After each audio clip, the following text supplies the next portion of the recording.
if I'm in a position to do something or say something that points out injustice or that hopefully makes someone's life better down the road, I want to do it. My name is Averyn. I'm 24 this year and I use they, them pronouns. So I'm a student at Yale US College. I study anthropology and I'm graduating in May.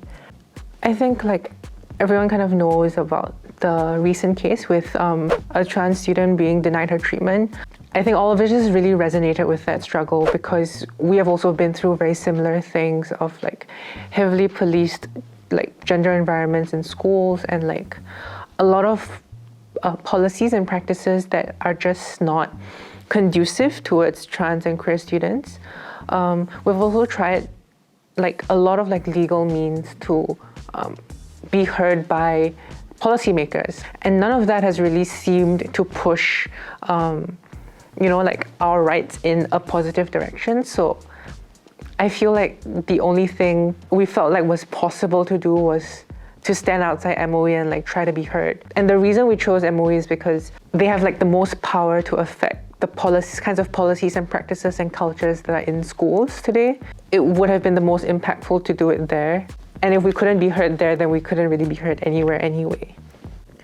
I think because we're all under investigation from the police, I think it's prudent for us to not make too many moves. So I feel the next step is really for civil society and allies to take over and push further into the space that has been the space for discourse and change that has been created by the protest. I think so. I think at the end of the day, the most important thing for us was the message that we were trying to bring across and the conversation and awareness that we're trying to raise. And the message was very simple, that we wanted queer and trans students to be treated fairly and equally, having access to the same kind of respect that everybody else has. I really don't think so. I think there is an image of protesting that involves turning over vehicles and yelling in the streets.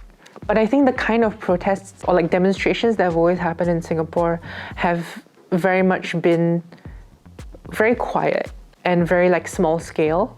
I applied for a lot of internships last year. I had an interview where the interviewer was basically just telling me that, look, we don't really deal with trans issues at our organization. We focus more on women's issues.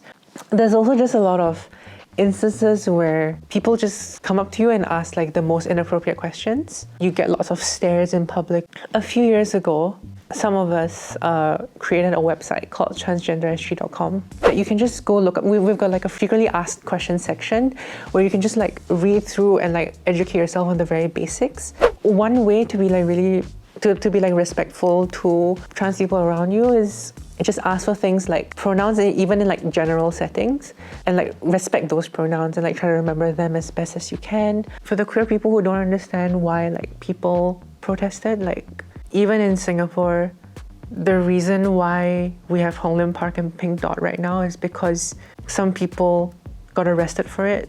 For the people who feel they can't come out, feel they weren't in a good enough place to support what we did and everything, we did this because we felt that was important.